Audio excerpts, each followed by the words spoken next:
have a lot of the old classics on Prime. Hi, everybody. What up, though? But yeah, they have like Metabots on Prime, and I was watching that shit the other day. I did see Metabots was up there. I did see that. Guess what they added? I believe it was yesterday. I don't know. Power Rangers, the movie. Dude, that holds a special place in my heart.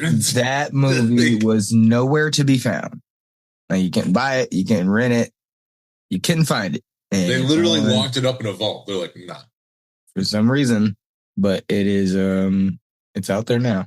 Possibly some copyright issues from stealing stuff from Japanese TV shows, but it's fun. What you don't know won't hurt you, says every single MAGA supporter. What? No, it's what you don't acknowledge. Also, yes. Doesn't matter to you. That's what that is. But what up, Blerds? We back. But this half the group is back. Yes, but this isn't a Nerdcast podcast. This is a Blerd check because we are checking in on some Blerd things, and today's Blerd thing happens to be a Blerd comic. Yes, a Blerd written comic. And I gotta say, I really love the fact that it just right away off the bat, this is based off of the classic story, folklore, songs, everything like that of John Henry. So to have that kind of connection, especially for an OG, American version of a black folk hero, that's great to have, because especially when it came about, you have all of our brothers and sisters going through the hardest time you could ever imagine. So story like John Henry, a man that could basically beat machinery and carving out ways for the railroad, basically carving out ways for the future. Perfect person to dive into for this type of story. Yeah. Yeah. So the story is written by a very fantastic writer, in my opinion, because the things that he writes, because he wrote. Guess what he writ? He wrote Isnana the Were Spider. That one's really good. Have you checked that one out yet? I read the little extra excerpt that came with the stuff that we were given, and that storyline also had involving John Henry was pretty cool. Just it also just a black another black Spider-Man, more or less, but with some true deep African roots to it. Dude, honestly, storyline. Honestly, I don't have one over here right now, but this is the crossover. He did a crossover. He's building out his own little universe. A crossover was Isnana the Were Spider and John Henry. It's a little spinoff where they team up. I actually haven't cracked into this one yet. But Isnana the Were Spider, I have volumes 1 and 2, and they're pretty thick. So, yeah. And I read a ton of things, so I hop around. I'm very all over the place. You guys know this about me. I don't need to rehash that. Who I am. This isn't about me. It's how we operate. We don't know any other way. But this is about Hammer. Is the title of the comic. It's so sick. Basically the big premise behind this is John Henry is fighting for more or less humankind, aka, and the story, they really refer to humans more as flesh than people, which is a really big, one of the bigger points that you're going to see in a lot of this. And just basically it's that classic story of AI getting too powerful and taking over the world and combining with machines to just become these ultimate killers. And they will integrate themselves with the flesh if they choose so. And the way he draws these robots, it gives me all the vibes of like a Spawn villain or somebody from like that Dude, verse. honestly, looking at Lord Bolt, Yeah, that's the big bad in the comic. He's like it's like a Berserk slash Spawn is what I was thinking, because I did have the Spawn, but my initial thought was like a Berserk type. that is a great one. Yeah, it's very good, and it's not very comical. I don't want to give you guys the wrong idea, right, but like some of the robots and things are a little, because he's like their father, so yeah. It's a little funny, and they're not like fully, developed adults, like like intelligent wise, when it comes to like the robots that we see in the beginning of this comic or in the initial comic book. But what did you think of the opening? So like I really did, like, I dug the opening, but there were times where it was like getting a little bit harder just for me personally to follow, because that's the tough part about openings, is you want to put enough information out there to help the readers, us, build the world alongside what you're already building. Because that's like a big thing with anybody that's an avid reader. Yes, like the writer has their version of the world and how they themselves created it. But you, as the person that's going to intake it, you're going to make it your own more so than they ever could. Exactly. And like, so like being able to try to fit in that information, like it's like one of those things where you don't want to put too much, because then it can get a little overwhelming and it can get a little bit harder to kind of keep up with how the origin is really going to pertain to the rest of the story. Yeah. But his style of writing and storytelling really fascinates me, and that's one of the biggest reasons why I gravitate to the indie comic sections when it comes to conventions. People have crazy minds, and they put out these crazy stories, and they're just, some of them are just like insanely captivating. Now, the beginning, the few pages that I thought was a little long, but they were still good because they were explaining the lores, or how it's been explained over the hundreds of years of John Henry. The story spans, and it's been told so many times, and then it gets into so many different ways. Yeah. And this Terminator-esque post-apocalyptic world is, but also mixed with like nature, like Mother Earth. Yes, kind of it's Gaia. That's so cool to me. I love that. It's like a druid. It's like a druid story amongst Terminators. It's so cool. And like reading that introduction, I was like in this, when I read, I like get transported. I was just seeing like the story play out. Like, you remember how like in Hercules, the Disney movie, where you have the ladies that were explaining the story to you. Oh yeah. But take away the ladies, and the brown stone, it was just like gray in my head. And just seeing like different John Henry stories like phase through. Right. Sort of like the I forgot what it's called, but the time machine basically that Barry Allen uses. Oh yeah. Yeah,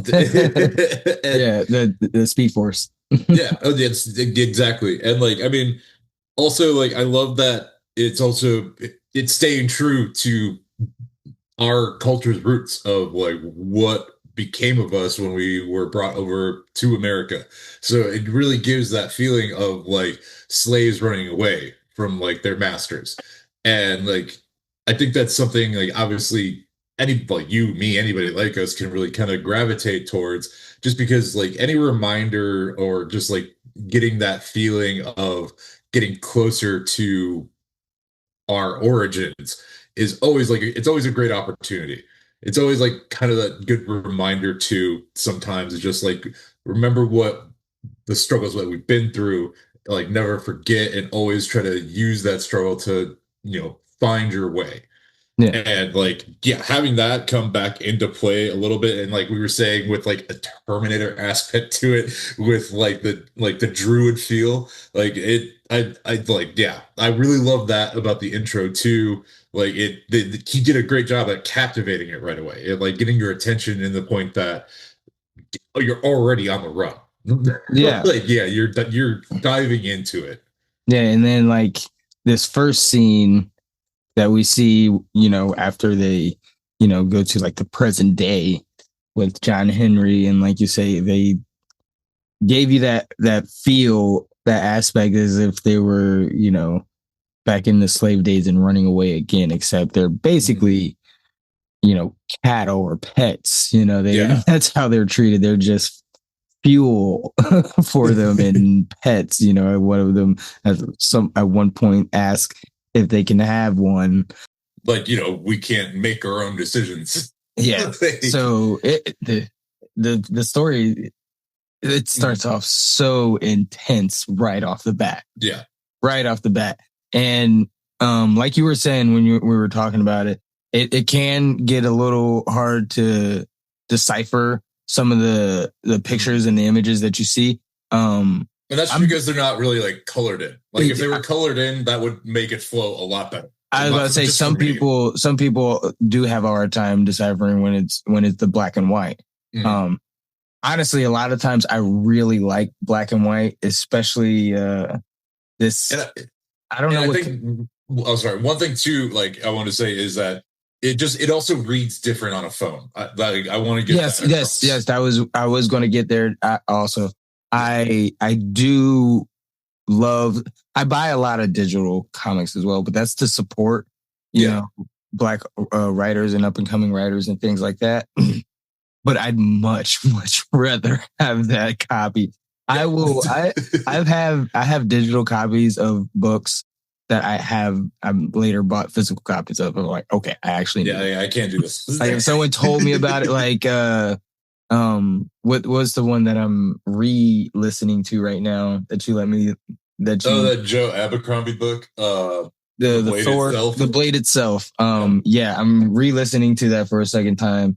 I'm still gonna buy that when I see it. Oh yeah, it's a beastly book, dude. I know. That's a weapon right there. And in a lot of stories, and if you have a certain style, this black and white style can really benefit you a lot, especially in like describing like the depth of some of these things, like the emotions and like the times that it's in. But when the robot that's helping out, basically an abolitionist robot. Yeah. And like, that's also like a kind of a great thing that I think Anderson did too, is like, he didn't like, because obviously it's a very obvious theme where it's, like we were saying, slaves running away from their masters back in like plantation times. But like, he also was getting a point across, is like, not all of them are bad. Like a lot of them get it. A lot of them want to help. And like, just bringing that up right away too, I felt like was a really good way to go about that, because like we already have a lot of hate going on, so to have that reminder of like they're not all against you, I think that was a really good. And that's another thing about this story that I like a lot, is they're not your typical robots and AIs. They're basically people. They have emotions, they have personalities, and they have free will, apparently.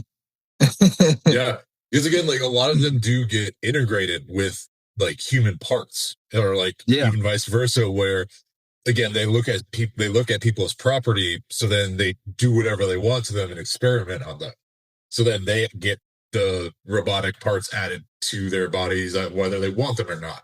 So like, that too, just like we were talking about, that feeling of like them being seen as property, just hitting off again a little bit later in the story, because you don't even really see that until they get jumped. So I was getting to that point as well, where you see in this first scene, you see it's not just the robot helping, But it's John. He's leading them. He's the leader of the pack, basically. He's there with his wife and his newborn child, and it looks like maybe about 30 to 40 people that they're leading. Basically, that probably his entire community. Yeah, whatever community that they have, that's who they're traveling with, trying to escape this society or this encampment, I guess. Think of it as the same idea as like they bring up an Attack on Titan. Think of them as just cattle in a pen, just surrounded by a giant wall, more or less. So yeah, they are basically trying to get past there. They get past. They get ambushed, and it's not pretty. Oh, not pretty at all. Because your boy John's the first one that drops. Yeah, yeah. I mean, not the first one. I mean, the first one that's at the center of a panel. There's people in the background of stuff you can see them in the background getting picked off, it's a graphic scene. Very, very amazing artwork. I love it. But yeah, John gets got early, first few pages, John gets got. And, as you can imagine, everyone else just gets destroyed. Oh yeah. and then in comes Lord Bolt. What did you think when you first saw Lord Bolt?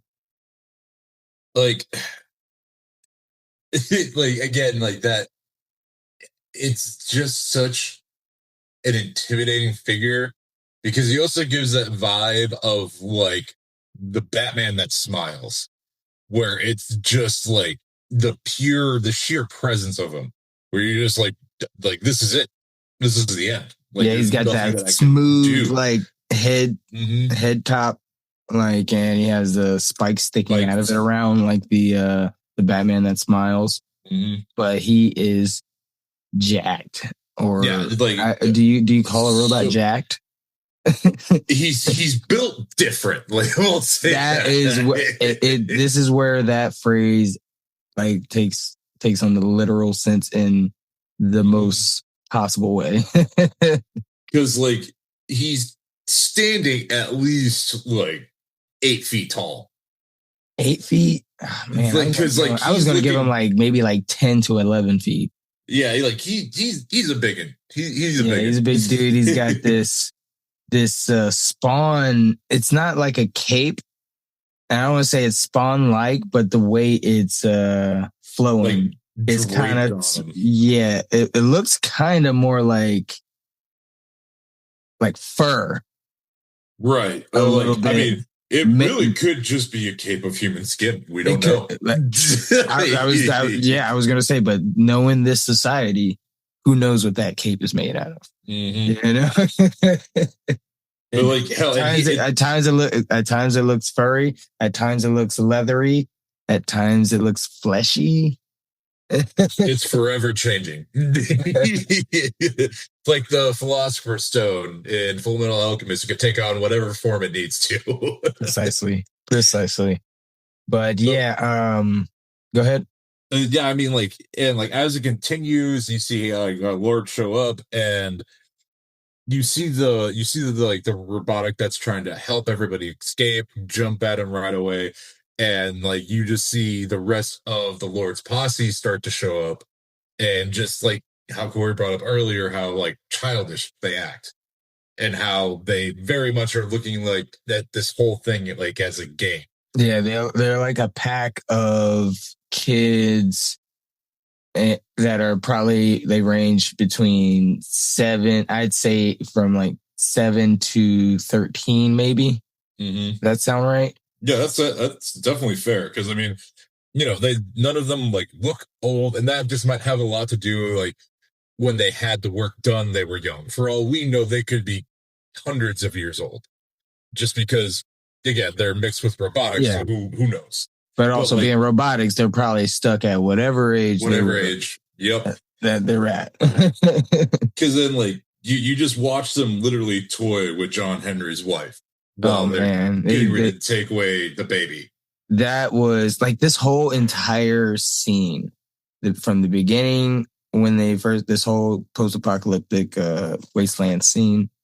It reminded me of so many shows. Like I would love to watch this on a TV screen because I felt like I was watching Fallout at times. I felt like I was watching Badlands at times. Oh yeah, like we said, Terminator. It's has so much potential, and it's such and like I mean, this also gives me like a lot of the vibes of like this could be an anthology story in Love, Death, and Robots. Yes, it could be, because it gives that type of vibe where it's so creative and it's so unique to itself that like you can see where like the other ideas are drawn from, but it's still very much its own. And like it has that vibe. It has that like gritty, just gory, dark vibe. Or even like they did with Secret Levels too, because like their Warhammer episode is one of my favorite bits of TV currently. But like, yeah, just like it's like the darkness and just the, like you said, the sheer just like childish attitude behind all of this, because you know they walk up there and they say, "Oh, Father, can we play, please?" And his it's like, "Oh, of course." It's like, you know, like Game of Thrones ish, like Joffrey level of like cruelty, but like the innocence in there, you know, like wanting to play with a human, right? Is dark as hell. Oh yeah. Then, like, yeah, so like, but then obviously we kind of move on a little bit to the point where you can see John Henry's wife like cries, like her tears start going into the soil. But then you kind of like when that happens, you start to see these like magical roots kind of starting to appear. But then that is when it switches over to Lord Bolt's house. And you see his wife get brought into the story. And then you get to see her basically fall in love with John Henry's child like it's a puppy. Yeah, because that was like why Lord Bolt was there, was to retrieve a human baby. Yeah. Because that, you know, his, you know, you gotta happy wife, happy life. So he went out to go get his wife a human child. And not really as like a baby, but as like a pet, really. Yep. Like they rename him. They rename him Matrix. Yeah, renamed him Matrix. She was impressed by the color, the skin. Probably don't find too many black babies around there a lot. It's not. But yeah, I mean, this story. But get back to where the John Henry's wife was crying in the soil and the roots were taking on. We get that in itself was brilliant. And John Henry is reborn as just a god amongst men. Just jacked. They gave his character like that complete like heroic like overhaul, because you know obviously like they touch on this in the beginning, where again we kind of also talked about the whole Mother Earth Gaia spirit taking a big role in this. That's where this kind of starts coming into play, because after John is taken out by the robots, you see them more or less chuck his body like a football field length away, and it seems like he's just gone for forever. But his body gets absorbed into the earth, and then with the tears from his wife and the overall tears of just humanity in general, like they help rejuvenate him with the help of like the earth's like spirit. Yeah, just basically a hero was needed and was manifested from basically, like you said, all the tears, you know, his wife's tears, you know, every human's tears over however long the machines have been running wild. And like the way he comes back though is like, you know, obviously those kids are still unfortunately like harassing and attacking John Henry's wife, except for one of them where that one I think is very much like the emo of the group, where he's like, over this like whole listen to the system thing. Yeah, I couldn't tell if it was like, I don't want to do this, but I'm kind of like forced to do it. Right. Or if it was like, this is lame now. I've done it like 1,000 times. Right. Like it was like I can only do this for so long. Yeah, also like I think this one was like trying to like listen to Lord Bolt because Lord Bolt was saying, hey, you guys can have fun out here, just be back by dinner. Oh yeah, that's right. So I don't want to get back, miss dinner, get in trouble. And like all of a sudden you just see John Henry's hand pop up from the earth. But unfortunately the robot child slams him back down. But like John Henry gets back up and all he can really hear is the cries and like see the tears of every single person that's ever suffered at like Lord Bolt or like the evil AI's like hand. So like just seeing him kind of come back like that, like straight up just like punches through the earth, like that was powerful. It was badass. And then like standing there like if this was an anime, you would have been like, holy shit, this is this scene is crazy. Because and then like you said, unfortunately he gets slammed, but he's kind of just he's reborn. So he's kind of wow, what's going on here? Not really knowing. He's kind of talking to himself in his head and just like observing everything. And then he throws up all this earth and worms and bugs and stuff. And he has an umbilical cord. Yes, which is like a giant root. So like he was, he was reborn. He was of the earth, And yeah, just kind of seeing him as like just a sheer wild man there for a minute. Like he's really acting on instinct of like finding his wife and getting out of that situation. Because then, you see the robot children start attacking him and all that stuff. But then we cut to a new character that is kind of viewing in on the battle. And more or less, it feels like this is kind of like the rebel group or like a smuggler that's just watching over the situation to see if there's a way they can profit or the resistance. Yeah, do they need to like circumvent around this like whole situation? Because they aren't entirely sure it's John Henry. Because for them, this is like a very like godly figure. Again, this is a folklore story for like just us and in the comic book itself. So, for them to like, there's some of them out there that are like, yes, this is him. He's resurrected. It's the prophecy is coming true. But then obviously there are the people out there that have been through so much. They don't want to believe in prophecy anymore. They just want to believe in results. So like, we get both sides kind of like a quick little argument amongst I forget her name and one of her like counterparts. But yeah, just watching that little thing happen in there and getting that extra little introduction is it's nice to get that little breakup sometimes. Just so like they're not really alone where they're at.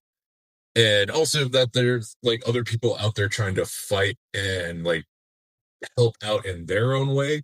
But, obviously John Henry and the community that he had, they were just trying to run. Because they were at that time, they're like, we're not trying to fight because we don't think we can win. We just need to like run and hide until we can figure something out. And obviously that didn't work. All right, where did you leave off? We talked about when the like resistant group kind of came into play, watching John and his wife kind of get jumped on again. And now we're getting back to where John and his wife are at. Like I said, like John kind of got pinned down because he's just in like this stupor of trying to figure out his surroundings, trying to protect his wife, and also trying to figure out what happened to his child. So all of a sudden now you really see John Henry just take off and attack. Yeah, that was a badass moment as well. Watching him just like take off like the Hulk. Yeah. Yeah. Oh shit. Yeah. And then you when she gets back to her crew and she's like, she crushed the robot's head. He crushed the robot's head. One hand. Nothing. One-handed. Once again, this would be great to see animated or. Oh yeah. But But then the resistance group, they do come in and kind of help out with some of the other robots that are just in the area still. But then you cut back to John Henry.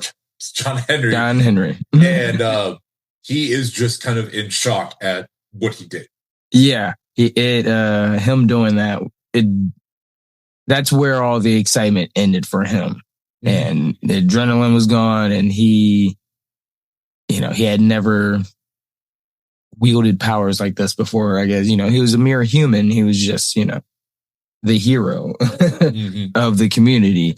And so he's lost right. in it all. And so they take him in, and his wife, who is severely injured. Mm. Not looking great.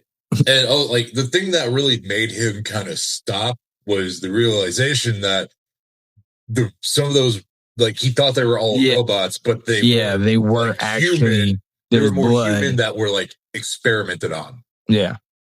Yeah, that's actually what it was. That it wasn't him just destroying a robot. Right.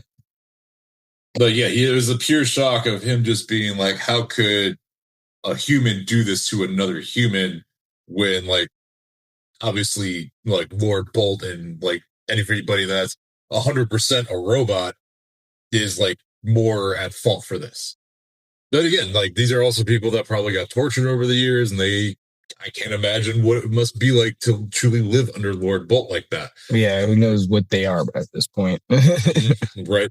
But yeah, so the robot kids scatter. They go back home for dinner after one of them is annihilated.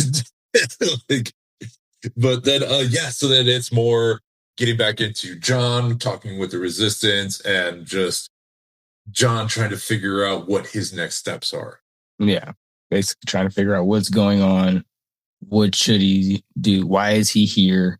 Mm. They pretty much ask him to come back with them or join. I'm a little fuzzy, but I know he refuses.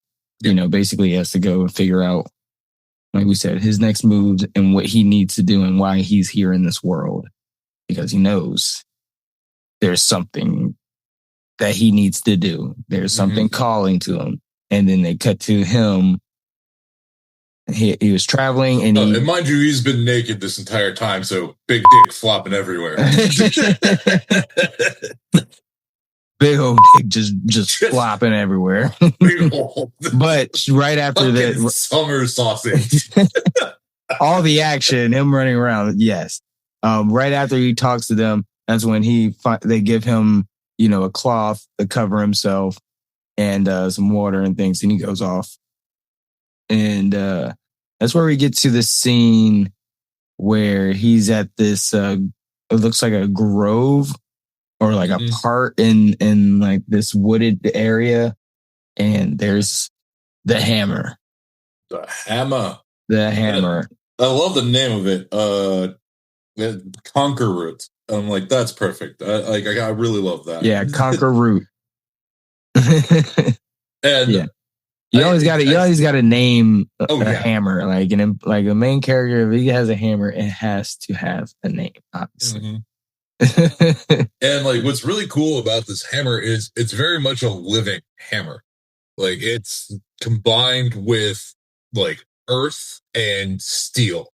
So the alive part of it is more of the earth's energy being transferred into it over the years. Because when you look at it, you just see it wrapped up in a giant thistle bush, basically.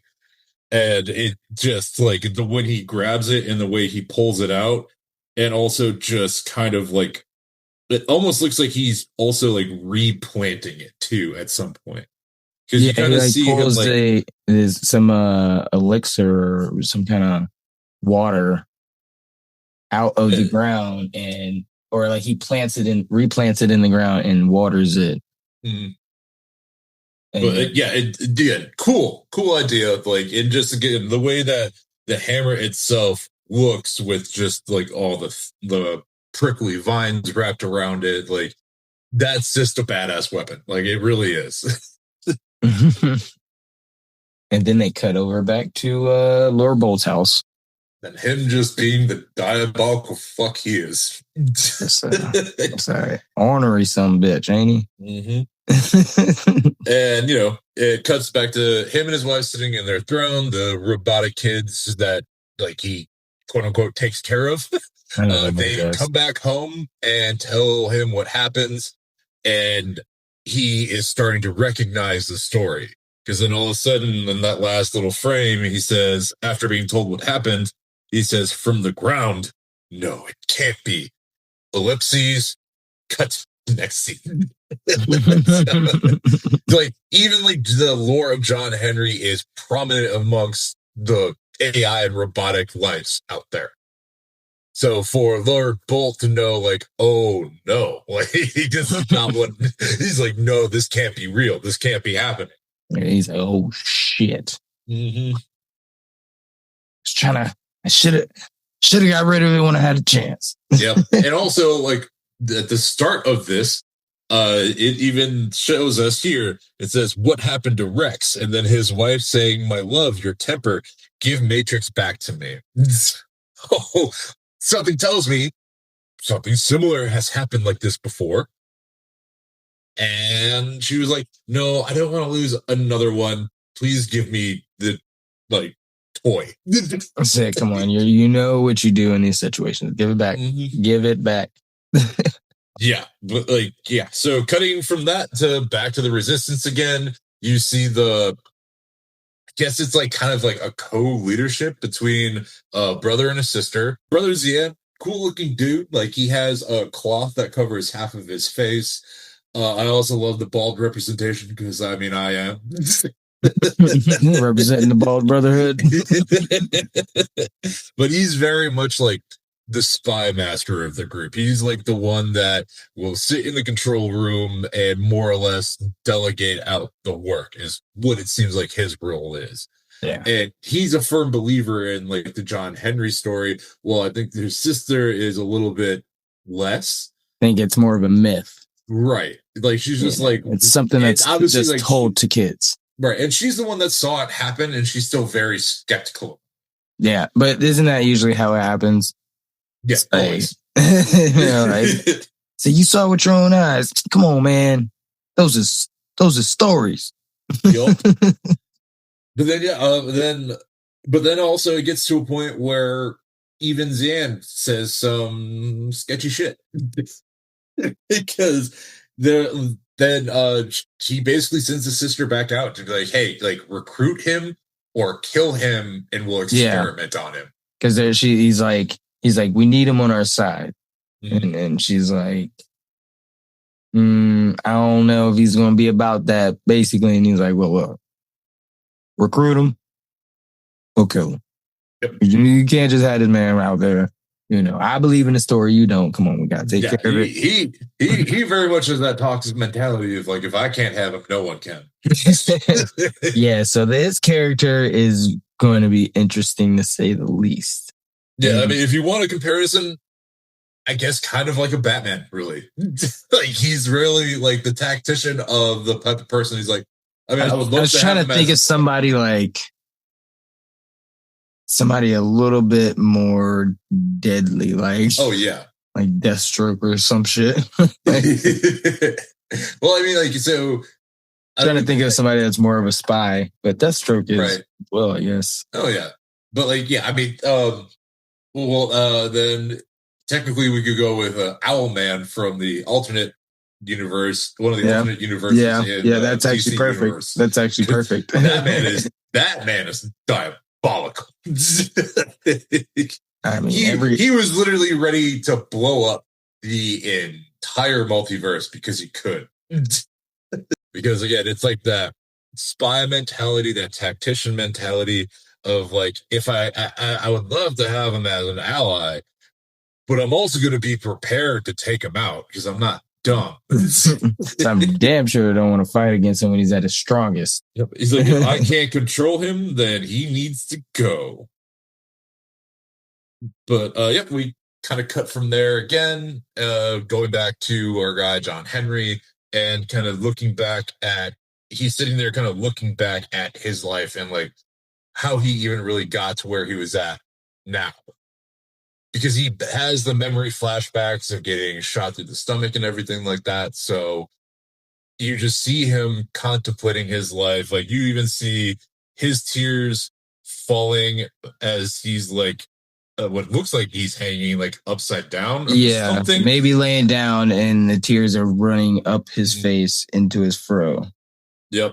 And then from there, dropping down, and then it cuts to his wife, who again is sitting there, unfortunately, beaten in tears. Yeah, and tears flowing down and basically connecting with his. Mm-hmm. And then he, gets up, takes a chunk of cactus and just squeezes and eats that thing. I was like, man. Like needles and all. Down here, you tough. You tough. Then then he starts going more on his journey, trying to figure out like the sounds he's hearing, because he's really he's so connected with everybody else in the world, like living and past, that he can hear their cries. So like that's what he's really trying to figure out and like follow is like the cries of everybody that's suffering. And along his journey, he runs into everybody's biggest nightmare, a robotic bear. Bro, that looked like have you ever read like the Darth Bane series? And they have the world of mechanical machines, like cybernetic biotic machines. So I imagined like that's what that was, that thing that Bane fought. Yeah. Oh, and it looked crazy. It looked like something out of Bleach. Because like again, like this is getting back to like Love, Death, and Robots. There is an episode of that where there is like this biotic killer bear that it takes out like an entire squadron of like U.S. secret soldiers. So like, and it's also just as bloody and gory as that episode of Love, Death, and Robots was. But like, damn, like his overall fight with that bear was wild, because the bear itself is like bigger than any other bear you would ever see. Yeah, it's like a mega bear. Yeah. Like this thing is just not like it's not. It had to have been made in a lab. It can't just be out there. Yeah. And obviously, like it has a cybernetics part, so I guess maybe probably made with different animal. It's probably made with different animal parts too. That's true, because it also gives like a gorilla vibe, because it has like an opposable thumb in one of these pictures. So that skull. It looks like a kaiju number 8 skull more than anything. But yeah, he leaps up and smashes it with the hammer, and then continues it. Then the bear gets up and attacks him again, because it's a cybernetic, so it can keep going. But yeah, that's something that I think John forgets, because again, he's still getting used to this world, still very much in shock, and trying to figure out what all the sounds are going on in his head. But he's just a natural athlete and killer that he's just like, oh, I'm about to get jumped. Yeah, and so this fight was actually longer than you'd expect it to be. Mm-hmm. And it was a bloody, if that's what that is, blood. I'm not sure what it is. Blood, viscera. It's cyber guts. Cyber guts. Cyber guts. And he takes a trophy. Mm-hmm. Takes the badass trophy. Badass. It looks cool as shit. And with the cybernetic blood flowing down his arm, like you said, he's looking like Spawn right there. And just also during that fight, he loses grasp of his hammer, and he still fights back, and he says to this bear, I need more than my hammer. The fury of man guides my hands. Taste them. Taste them. Taste these hands. That's a bar. Hold on, wait. Let me find that. But of course, the bear still fights back. And I think this is like a pretty funny part that was in here is the bear kind of like pinches his head like that and grabs him. And John just goes, I'm like, "Oh, mother," and he just flicks him.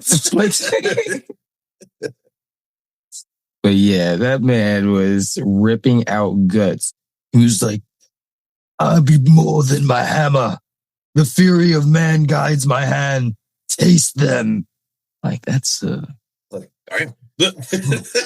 taste them. like if a person heard that, they'd be like, Taste them? No.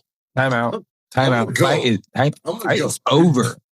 Like, I know we fighting anyway. Like, we said no biting. No biting. I'm not eating your fist, bro. Nah. But yeah, he finally gets to a point where he defeats the bear, and like Corey said, he takes that trophy, and that like look alone. And then he had another bar. He said, "I wear the skin of our obstacles with pride." Yup. What are you supposed to do with that? What are you supposed to do against that? Just stand there and take it. Before that, he said, "My hands grow strong by your cries." Mm-hmm. Jeez. Yeah, and that last shot, I think I want to see if that would be a dope tattoo. That would be a beautiful tattoo. And like, what is the hammer like open? Yeah, I think it's like the roots. Right, I think it's like the roots kind of like popping it open. Yeah. So again, cool. Like it has that like living feel to badass. It. Dude. Yeah, and then in the corner, it's like, "I'm coming." Woo. Yep, and then that's where it leads into the little excerpt from one of the comics that Corey just showed you. Yeah, talking about our guy. Yep, East Nana. The were spider, which like cool. Like I mean, like that. Like the way that character is portrayed, just alone, is also just so cool. He's more or less like a time world jumping like hero trying to find John Henry, and it just happens upon him, and then they team up. Yeah, well, really, it's like he's like a dimension. He's from another dimension. Yeah. But East Nana, I haven't read that in a while. But the story of East Nana, his dad, he went. I want to do it justice. So I'll give that a reread and do a review of that one separate. But I remember reading it, and I was like, "This is basically like to give people an idea of like what he is, or at least what how I feel." It's like, you remember those episodes of Spider-Man where he with the Punisher and he turned into the actual spider, like the man spider. Mm-hmm. It's like if he can control that and had like cooler, it's like more right. Like, he could control other spiders as well. You know, he has like a legion of spiders that he can summon at will. And like looking at it, it's almost like he can consume the spider to help him become more like a spider man. Because like, yeah, in one of these images, like you could just see him open up his like spider maw. Yeah. And like a spider crawls in and then he transforms. That's his father. His father was a legendary hero as well. So his father helps, like he rolls with him and like he basically guides him. Damn. And things like that. So yeah, I guess like he's like a power up as well. Yeah. Dad. Cool. Dad, let me eat you. One with the spider. But no, I mean fantastic story. Hammer. What do you give it on a nerd scale of 1 to 10? I think I'm gonna give it.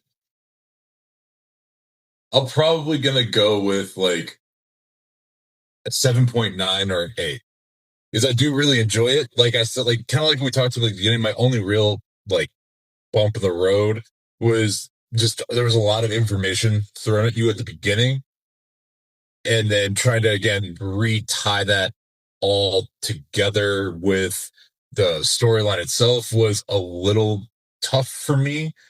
And again, like just the fact that that is black and white, like so it was getting a little difficult to like digital.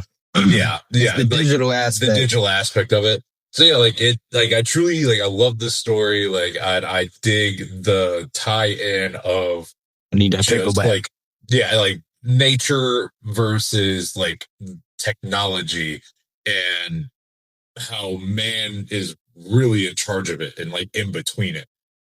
So I love that it's hitting on that, especially the time where we're in like these social issues with like understanding how AI works and like how much ability we're giving our AI. Like, yes, we have a very basic one right now with like ChatGPT, and obviously they're still like working on these things.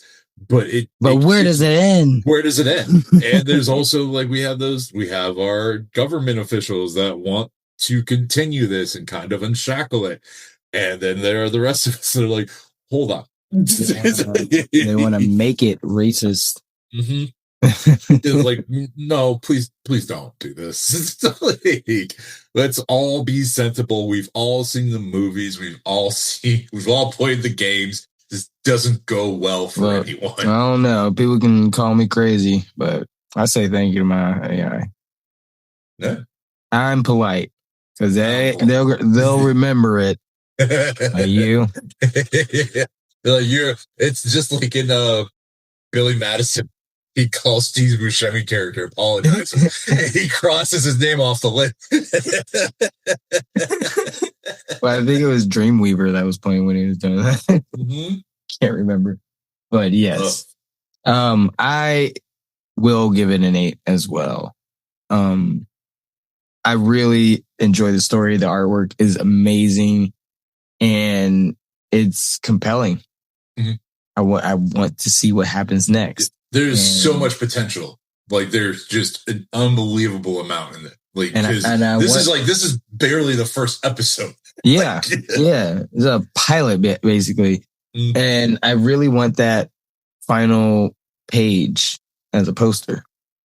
Yeah. Something. It's amazing. And like I need to see the final battle of Lord Bolt and John Henry. Yeah, because I mean John Henry reborn, he's the same size, if not bigger. And like I can't wait to see how the characters themselves will grow and like how they might even like kind of look different. Like, because I mean, with Lord Bolt, he can give himself upgrades kind of whenever he wants. So yeah, just and, like kind of see how Lord Bolt's gonna approach this, because again, he knows of John Henry, he understands the story and like where the power comes from. So yeah, like, it seems like he's been thinking. He knows something. He knows something. Yeah. I forgot what I was gonna say. Ham and cheese. Close. Nope, it's gone. It's gone. But yeah, I thoroughly enjoyed that comic a lot. Like I said, the only thing for me is I need to feel it. I need the paper. I need the paperback. I need a copy of it. And I will also be rereading He's Not Another Spider. I don't know if you want to check that out as well. Oh yeah. That's in color. So yeah, that one gladly. I would gladly dive into that one too. Yeah, I mean, I'm sure you can go to his website. Yeah. Go to his Instagram. And he has his links to all his websites and his Patreon there. And if you want the paperback, you can order it there. Or if you just want to get the quick read, the digital, you can get that as well, I'm sure. But yeah, I really enjoyed that. Yeah. Yeah. Great read. It was a truly, truly great read. But yeah, yes. You'll see our faces again soon. Yep. Atlantic Comic Con this week in Norfolk, Virginia. Check us out. We will be there. Also check out Urban Fantasy Ball coming up September 27th. Go buy yourself a ticket. Buy you and your significant other a ticket. Go out, frolic, look fancy while looking like fairies. You know what I'm saying? Looking fresh, looking clean. Fresh and so clean. Living the dream. And that's how the Nerd Point oh crew do. Oh yeah, but yeah. And check out Blerd Station. At some point, I'll start hopefully posting my own stuff. But I just need to get more motivated. Do it now. But yeah, we're getting out there. Because I need something more. Yes. Oh. Honor Entertainment merch. It's coming soon. I got some stuff to show you guys. So yay. Stay tuned. Stay tuned. All right, Blerds. Peace. We out.